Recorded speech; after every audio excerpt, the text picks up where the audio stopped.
अस्सलामुअलैकुम दोस्तों, welcome to my channel Abdullah tech and engineering tips.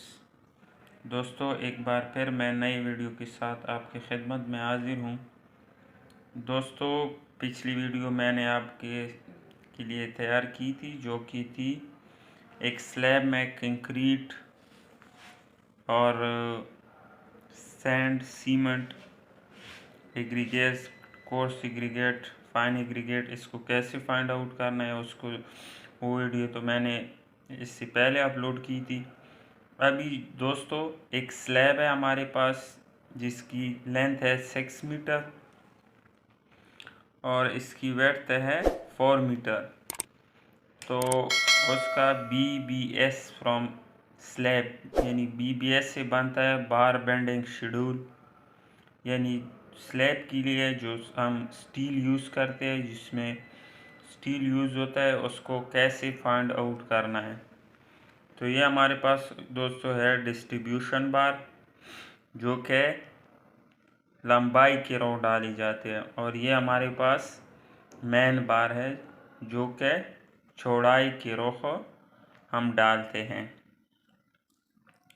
तो दोस्तों इसी तरह हमारे पास जो गिवन है वो है डाई ऑफ बार। वो हमारे पास जो बार यूज़ हुआ है वो 10 mm का बार हमारे पास यूज़ हुआ है, और जो सेंटर टू सेंटर डिस्टेंस है वो है 150 mm is equal to 0.15 metre. यानी जो दो सरियों के दरमियान जो डिस्टेंस है, यानी जो फासला है, वो हमारे पास है 150 mm। तो दोस्तों इसी तरह हम आते हैं मैन बार नंबर, यानी मैन बार को हम कैसे मालूम करते हैं। तो दोस्तों मैं अब सब वीडियो की शुरू मैंने आपको बता दिया कि जो मैन बार है वो है चौड़ाई की रो डाली जाती है। यानी हमारे पास ये वाली जो है, जो 4 विड्थ रोख्त है, 4 मीटर है, इस थ्रू हम मैन बार डालते हैं। तो 6, क्योंकि लेंथ हमारे पास लंबाई तो 6 है और डाले इस तरह जाते हैं, divide by centre to centre distance. Main bar का जो फार्मूला है वो है longer direction divide by centre to centre distance plus 1।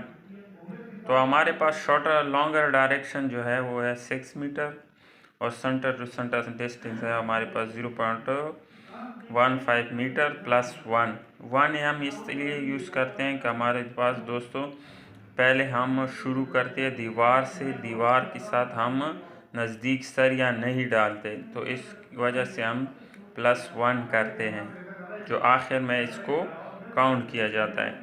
ये फार्मूले में 1 है, इसमें आपने कंफ्यूज नहीं होना है। जो भी बार जो आदमी भी जो इंजीनियर भी यूज़ करता है तो उस फार्मूले में +1 लाजमी किया जाता है।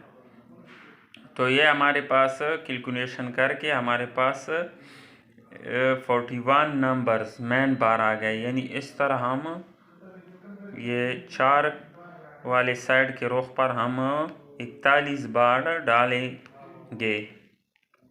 इसी तरह हमारे पास डिस्ट्रीब्यूशन बार है, यानी इसी तरह जो हम डालते हैं इसको हम डिस्ट्रीब्यूशन बार बोलते हैं। तो शॉर्टर डायरेक्शन हमारे पास है 4 divide by centre to centre distance plus 1। तो ये हमारे पास आ गए 27 नंबर। यानी इस तरह हम छत के ऊपर 27 स्टील बार डालेंगे। तो इसके बाद दोस्तों हमारे पास है मैन बार लेंथ, यानी हमारे पास 41 मैन बार है, इसकी टोटल लेंथ क्या है, तो टोटल 1 की लेंथ है 4, तो ज़रबे 41 कर लेते हैं, तो 164 मीटर टोटल लेंथ हो गई हमारे पास मैन बार की। इसी तरह हमारे पास दोस्तों distribution bar length is equal to हमारे पास डिस्ट्रीब्यूशन बार की 1 की जो है वो है 6 मीटर, तो 27 × 6, तो हमारे पास 162 मीटर डिस्ट्रीब्यूशन बार की टोटल लेंथ आ गई। यानी जितनी बार यूज़ हुई है उसकी टोटलों की जो लेंथ है वो है 162 मीटर। तो टोटल लेंथ ऑफ स्टील यानी जो लेंथ मैन बार length plus distribution bar length तो इज इक्वल टू 164 प्लस 162, तो हमारे पास टोटल लेंथ आ गई 326 मीटर।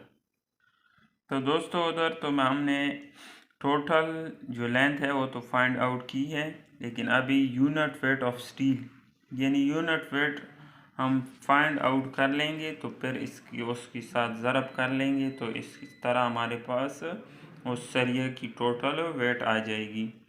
तो ये हमारे पास फार्मूला है स्टील की। तो मुख्तलिफ़ किस्म की फार्मूले यूज़ होते हैं, लेकिन जिस बार की डाया में हो तो उसके लिए हम d² डिवाइड बाय 162.162 तो इज इक्वल टू डाया हमारे पास 10 है डिवाइड बाय 162.162, तो हमारे पास 0.61 kg पर मीटर, यानी 1 मीटर हमारे पास जो सरिया है उसकी 0.61 kg वेट होगा। और 10 जो सरिया है उसकी वेट इतनी होगी। तो टोटल वेट ऑफ स्टील यानी हमारे पास जो हमने कैलकुलेशन किया है उसकी टोटल वेट कैसे निकालेंगे, तो लेंथ ज़रब यूनिट वेट, यानी जो हमारे पास लेंथ है वो है 326 मल्टीप्लाई बाई 0.61, तो हमारे पास आ गया इज इक्वल टू 201 kg, यानी इस स्लैब में हमारे पास 201 kg स्टील यूज होगा। Total steel are use in this slab. तो दोस्तों इस स्लैब में हमारे पास 201 kg स्टील यूज होगा, यानी तकरीबन 5 मन 1 kg हमारे पास इस स्लैब में स्टील यूज़ होगा। तो दोस्तों उम्मीद करता हूँ मेरी वीडियो आपको पसंद आई होगी। नेक्स्ट अपडेट के लिए Abdullah techs and engineering techs की चैनल को सब्सक्राइब और साथ में बेल आइकन को प्रेस करें। अल्लाह हाफिज़, अल्लाह निगहबान।